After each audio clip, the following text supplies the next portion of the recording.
하나님 말씀 마태복음 9장 9절부터 13절.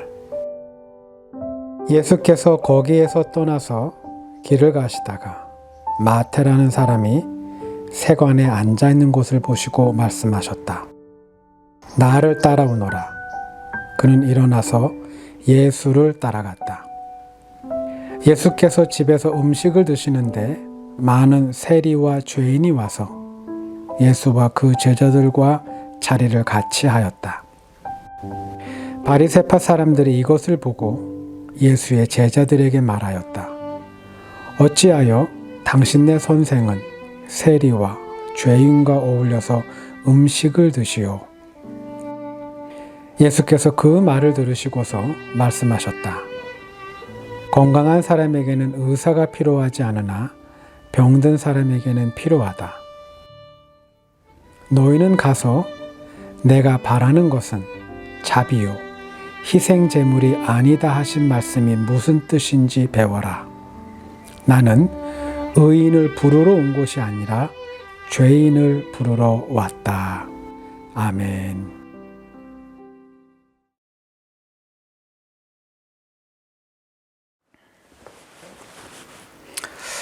창세기 4장에는 인류 최초의 살인사건이 기록되어 있습니다. 형제인 가인과 아벨은 각자 그들의 방식으로 하나님께 제사를 드립니다. 그러나 하나님은 아벨의 제사는 기쁘게 받으셨지만 가인의 제사는 반기지 않았습니다.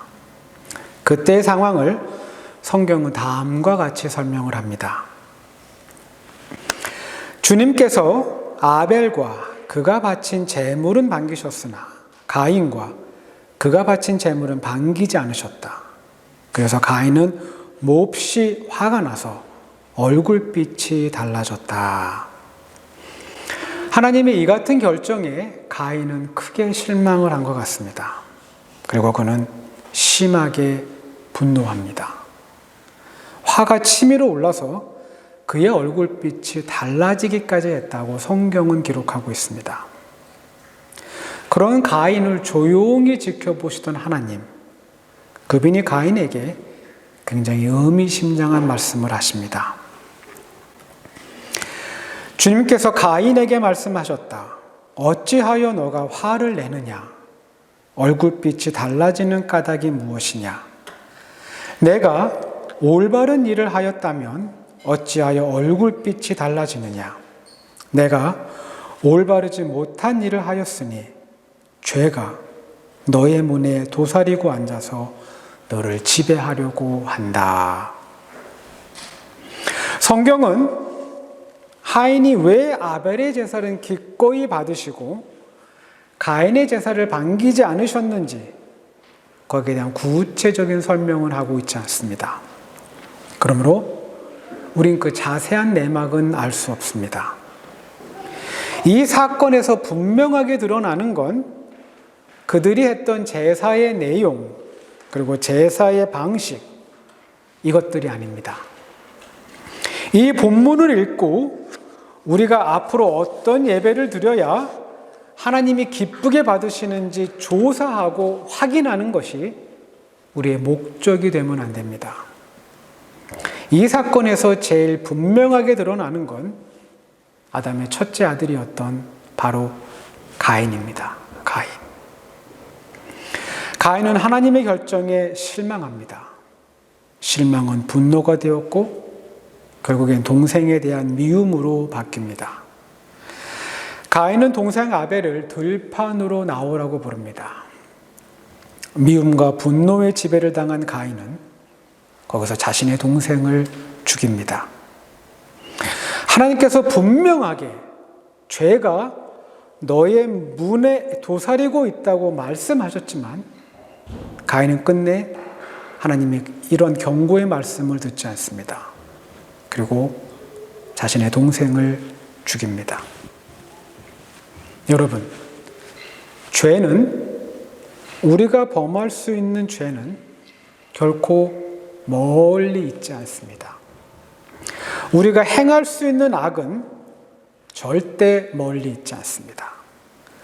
우리말 성경은 죄가 너의 문 앞에 도사리고 있다고 적었습니다. 죄가 너의 문 앞에 도사리고 있다. 성경이 가르쳐주고 있듯이 죄와 우리 사이의 간격은 아주 가깝습니다. 죄는 바로 우리 앞에 자리를 깔고 앉아서 우리를 늘 지켜보고 있는지 모릅니다. 우리가 문을 여는 순간, 그리고 그까짓 것 하면서 마음을 먹는 순간, 죄는 우리의 삶을 충분히 지배할 수 있습니다. 죄가 멀리 있다고 생각하는 사람과 죄가 가까이 있다고 생각하는 사람들이 있습니다. 다른 말로 하면 자신은 죄와 상관이 없다고 생각하는 사람과 자신은 죄인이라고 생각하는 사람입니다.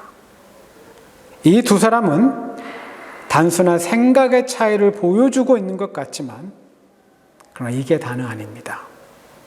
주님께서 이 두 사람을 보는 시각은 하늘과 땅의 간격만큼이나 그 차이가 너무나 큽니다. 마태복음을 읽다 보면 우린 마태가 어떻게 예수님의 제자가 되었는지 알 수 있게 됩니다. 그의 이름이 마태복음에 그렇게 일찍 등장하지는 않습니다. 마태복음 9장이 되어서야 우린 그의 이름을 볼 수 있습니다. 마태복음 9장은 예수 그리스도가 한 아픈 사람을 고쳐주는 장면으로 시작을 합니다. 예수님이 다시 갈릴리 지역으로 배를 타고 넘어오자 마을 사람들은 몇 명이요 힘을 합쳐서 병자가 누워있는 침대를 통째로 들고 예수님 앞으로 달려 나옵니다. 예수님이요 그들의 믿음을 봅니다. 저는 복음서에서 예수님이 그들의 믿음을 보시고 라는 문구를 읽을 때마다 정말 이분은 창조주이구나 라는 생각을 하게 됩니다. 이분은 정말 하나님의 아들 창조주였구나. 우리와는 달리 그분은 우리가 볼 수 없는 것을 봅니다. 그러므로 그분의 판단은 항상 정확합니다. 아픈 사람을 돕고 싶어하는 이 마음이 따뜻한 사람들의 믿음을 보시고 하나님의 아들 예수 그리스도, 그분이 침상에 누워있는 병자를 고쳐줍니다. 물론 이 모든 광경을 말없이 지켜보던 바리새인들과 율법학자들의 불만은 점점 커져만 갑니다. 드디어 마태복음 9장 9절, 하나님의 아들 예수 그리스도가 자신의 사무실에 앉아있는 마태를 봅니다. 그리고 그에게 나를 따르라 라고 말씀합니다. 여기서 우리가 주목해야 할 것이 하나 있습니다. 우리가 여기서 주목해야 할 것이 하나 있어요. 그건 바로 예수 그리스도를 만나기 직전의 마태의 모습입니다. 예수 그리스도를 만나기 직전에 바로 마태의 모습. 그의 모습은 아픈 사람을 침대채로 들고 나온 사람들과 굉장한 대조를 이룹니다. 분명 마태 역시 나사렛 예수의 소문을 들어서 알고 있습니다. 그리고 분명 다른 사람들처럼 나사렛 예수를 가까이 가서 보고 싶었을 겁니다. 자신도 기회가 된다면 이 갈릴리 땅에 새롭게 등장한 이 선지자한테 최대한 가까이 접근해서 말을 걸 수 있는 기회가 있다면 나의 삶의 문제를 한번 터놓고 그분에게서 그 해결책을 듣고 싶을 수 있습니다. 그러나 마태는 자신의 책상 앞에 얌전하게 앉아 있습니다. 그는 적극적이지 않습니다. 굉장히 조심스럽고 또한 소극적으로 보입니다. 왜 마태는 이런 모습을 보여주고 있을까? 우린 그 답을 그의 직업에서 찾아야 합니다. 오늘날 우리들이 나는 국세청에서 일합니다. 나는 IRD에서 일합니다. 아니면 나는 회계사로 일을 합니다. 라고 하면 그 사람이 참 좋은 직업을 갖고 있다라고 평가할 수 있습니다. 왜냐하면 진짜 힘든 공부를 해냈고 또한 나라에서 요구하는 어려운 시험을 통과했기 때문입니다. 참 괜찮고 멋있는 직업이라 말할 수 있습니다. 근데요, 예수님이 살던 당시의 세리는 다릅니다. 완전히 다릅니다. 세리가 될 수 있는 특별한 자격 요건은 없습니다. 세리가 될 수 있는 사람은 단 두 가지만 있으면 됩니다. 단 두 가지. 돈에 대한 지나친 욕심, 그리고 로마에 대한 철저한 충성입니다. 예수님이 살던 당시 세리가 어떤 사람이었는지를 보여주는 문구가 하나 있습니다. 광야에서 가장 잔인한 짐승은 사자와 곰이지만 도시에서 가장 잔인한 짐승은 기생충과 세리이다. 로마의 식민 지배를 받고 있던 이스라엘 사회에서 세리와 동일한 취급을 받았던 사람들이 있습니다. 세리와 같은 취급을 받던 동등한 사람들이 있습니다. 그 사람들은 바로 도둑이고 강도이고 살인범이며 사기꾼입니다. 이 사람은 세리와 같은 분류에 속하는 사람들입니다. 하나님의 아들 예수 그리스도, 그분이 마태를 포함해서 직업이 세리인 다른 사람들과 함께 밥을 먹습니다. 한 식탁에 앉아서요, 서로의 안부를 묻고 서로의 생각을 나눕니다. 경계는 허물어지고 서로를 있는 그대로 인정해주는 식탁의 교제가 이루어집니다. 이 모든 광경을 지켜보던 바리새인, 그들이 마침내 참지 못하고 한마디를 내뱉습니다. 그는 세리와 죄인의 친구다. 예수님이 살던 당시 사람들은 세리를 죄인으로 취급했습니다. 죄인. 그가 단지 감옥에 수감되지 않았을 뿐이지 세리는 밖을 자유롭게 걸어다니는 죄인입니다. 세금을 거두러 갈 땐 로마 군인들과 함께 어깨를 나란히 맞추며 거리를 활보할 수 있습니다. 그러나 일을 하지 않을 때는 가만히 있어야 합니다. 왜요? 그들은 동족의 피를 빨아먹는 기생충이기 때문에 나대면 안 됩니다. 결국 마태는 하나님의 아들 예수 그리스도를 보고도 움직일 수 없습니다. 그는 죄인이기 때문입니다.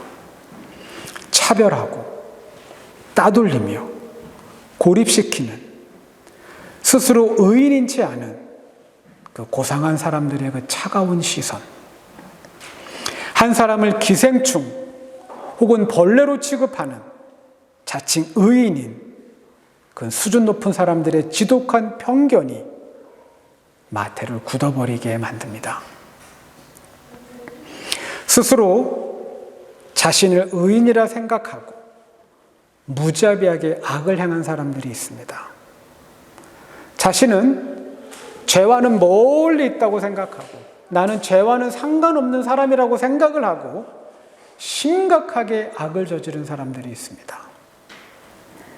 1924년 자유민주주의 국가의 상징이라 여겨지는 미국에서 존슨 리드 액트라는 새로운 이민법이 미국 의회를 통과합니다.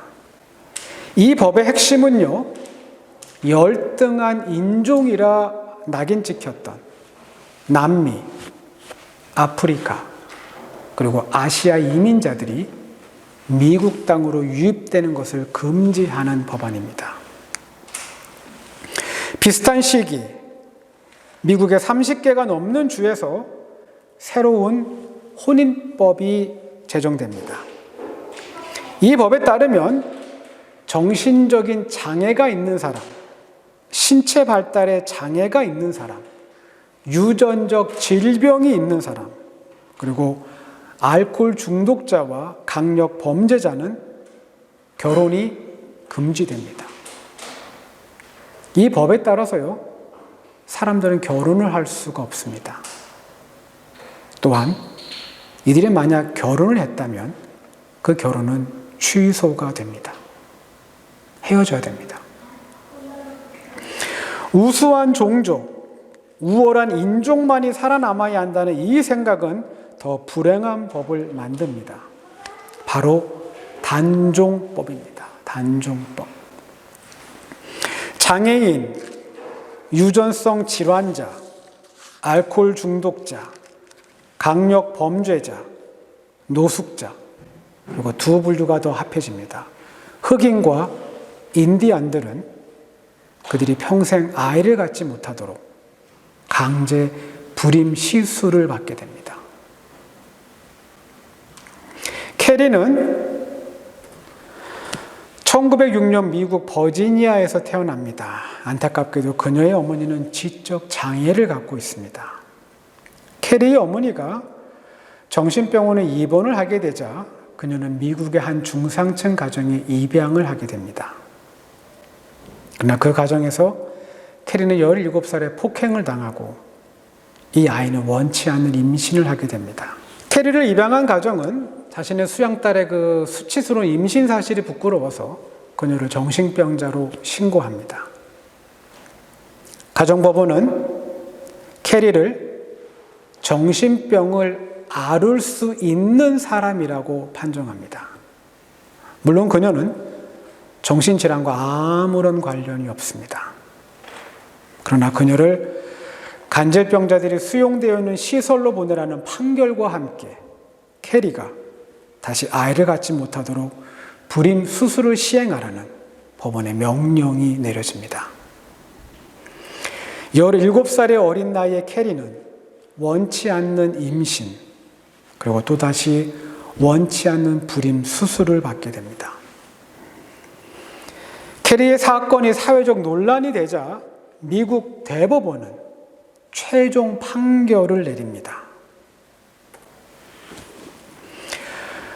열등한 후손들이 범죄를 저지르도록 기다리거나 그들의 무능함 때문에 굶어 죽도록 내버려 두는 대신에 명백하게 적합하지 않은 사람들이 그 자손을 출산하지 못하도록 사회가 막는 것은 전 세계에 유익한 일이다.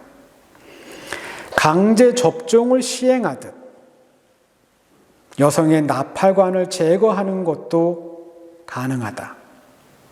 전응하는 3대로 충분하다.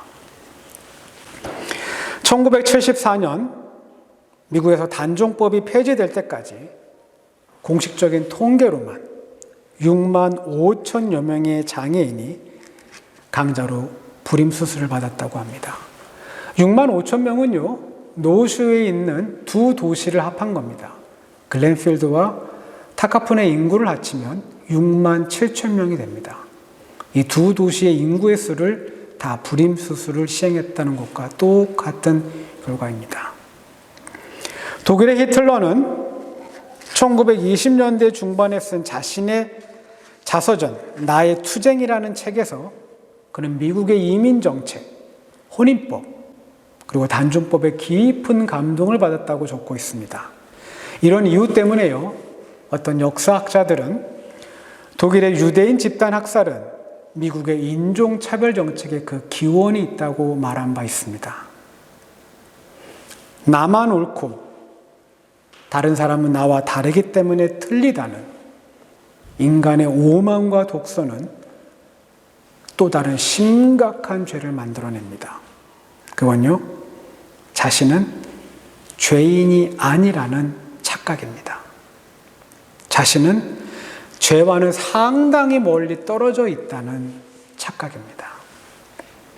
하나님의 아들 예수 그리스도가 바리새인들을 향해 하셨던 그 말씀, 독사의 자식, 이 말씀은 한치의 오류가 없는 매우 정확한 판단입니다. 바리새인들은 확신할 겁니다.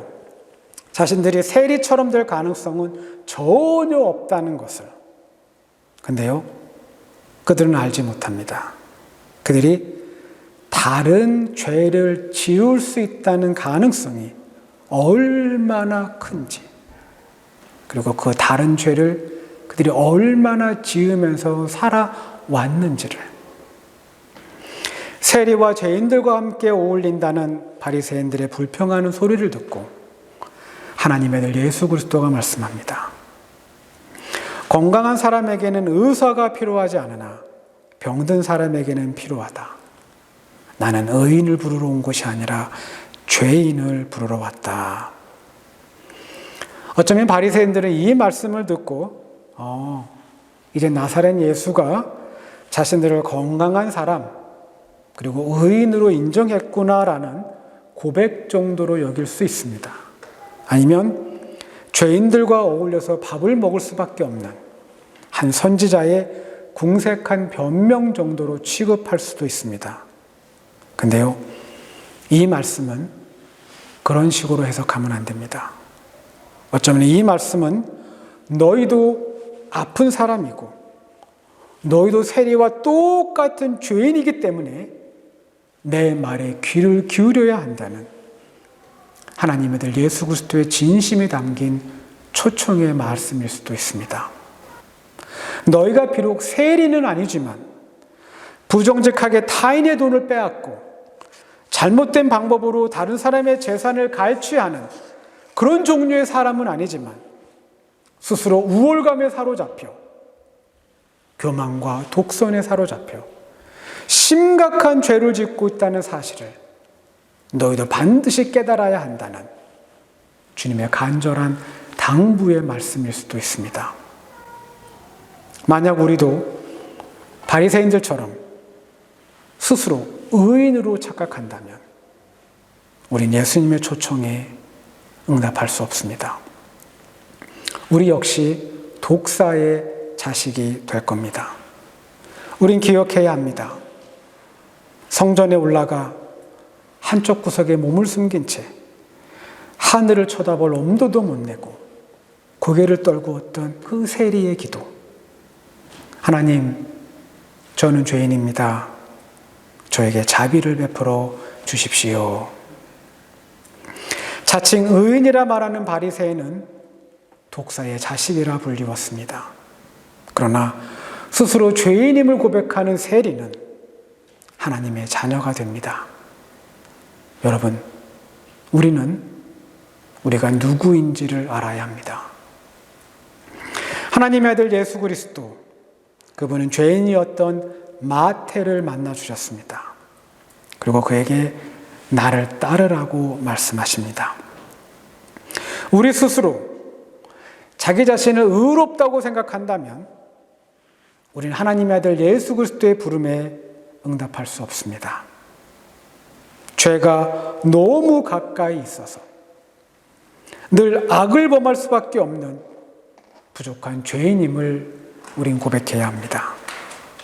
하나님의 자비와 긍휼하심이 항상 필요한 연약한 죄인임을 고백해야 합니다. 우리의 이 같은 고백이요, 하나님의 아들 예수 그리스도의 발걸음을 멈추게 만들고 그분의 시선을 우리에게 고정시키고 우리의 모습이 마침내 죄인에서 하나님의 자녀로 변화되는 삶의 놀라운 기적을 경험하게 될 겁니다. 기도합니다.